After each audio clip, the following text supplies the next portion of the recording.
नमस्कार दोस्तों, स्वागत है आप सभी का हमारे चैनल पौराणिक लोक पर। ओम जयंती मंगला काली भद्रकाली कपालिनी दुर्गा क्षमा शिवा धात्री स्वाहा स्वधा नमोस्तुते। आप सभी को पंचम नवरात्रि की हार्दिक शुभकामनाएं। माता रानी की कृपा आप सभी पर सदा बनी रहे। मित्रों, पहाड़ों पर रहकर सांसारिक जीवों में नवचेतना का निर्माण करने वाली माता स्कंद माता है। नवरात्रि में 5वें दिन इन्हीं देवी की पूजा अर्चना की जाती है। कहते हैं कि इनकी कृपा से मूढ़ व्यक्ति भी ज्ञानी हो जाता है। देवी स्कंद माता ही हिमालय की पुत्री पार्वती हैं। इन्हें ही माहेश्वरी और गौरी के नाम से जाना जाता है। यह पर्वत राज की पुत्री होने से पार्वती कहलाती हैं। महादेव की वामिनी यानी पत्नी होने से माहेश्वरी कहलाती हैं और अपने गौर वर्ण के कारण देवी गौरी के नाम से पूजी जाती हैं।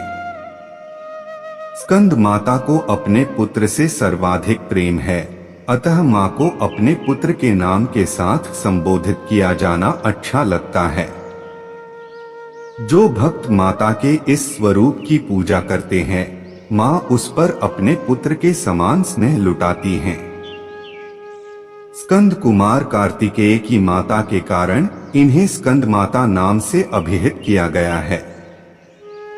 इनके विग्रह में भगवान स्कंद बाल रूप में इनकी गोद में विराजित हैं। इस देवी की 4 भुजाएं हैं। दाईं तरफ की ऊपर वाली भुजा से स्कंद को गोद में पकड़े हुए हैं। नीचे वाली भुजा में कमल का पुष्प है। बाईं तरफ ऊपर वाली भुजा में वरद मुद्रा में है और नीचे वाली भुजा में कमल पुष्प है। इनका वर्ण एकदम शुभ्र है। ये कमल के आसन पर विराजमान रहती हैं।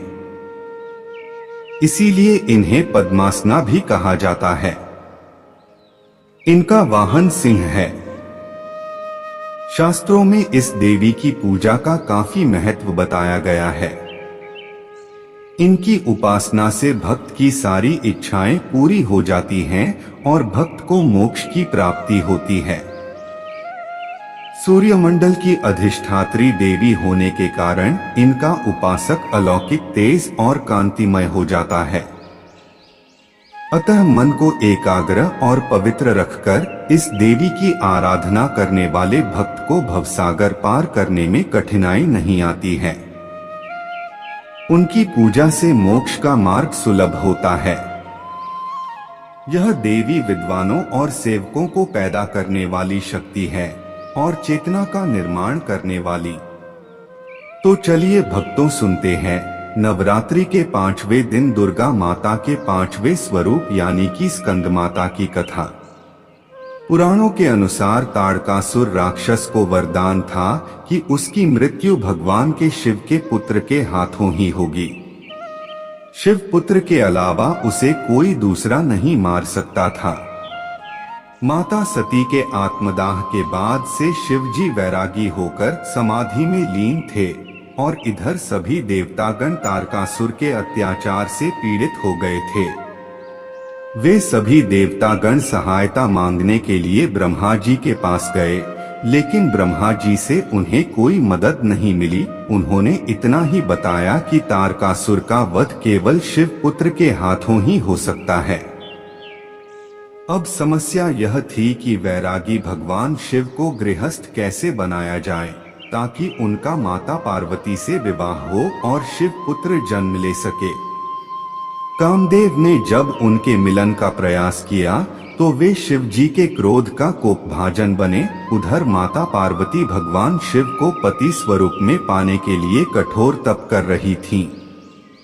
अंततः भगवान शिव उनसे प्रसन्न हुए और दोनों का विवाह हुआ। माता पार्वती और भगवान शिव के विवाह को काफी समय बीत चुका था, परंतु अभी तक उनका मंगलिक मिलन नहीं हुआ था। मंगलिक मिलन न होने के कारण अभी तक शिव जी की संतान ने भी जन्म नहीं लिया था। तारकासुर के प्रकोप से सभी देवतागण विचलित हो गए थे। उनको लगा कि भोले बाबा तो वास्तव में भोले हैं, सन्यासी हैं। वह मांगलिक मिलन नहीं करेंगे।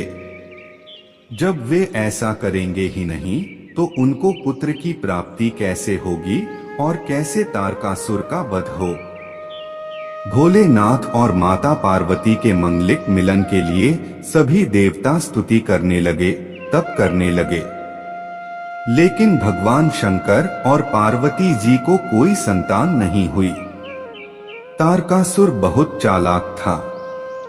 उसने सोचा था कि अब तो माता सती की मृत्यु हो गई है, अब पुनः न शंकर जी विवाह करेंगे, न उनके संतान होगी और न उसका वध होगा।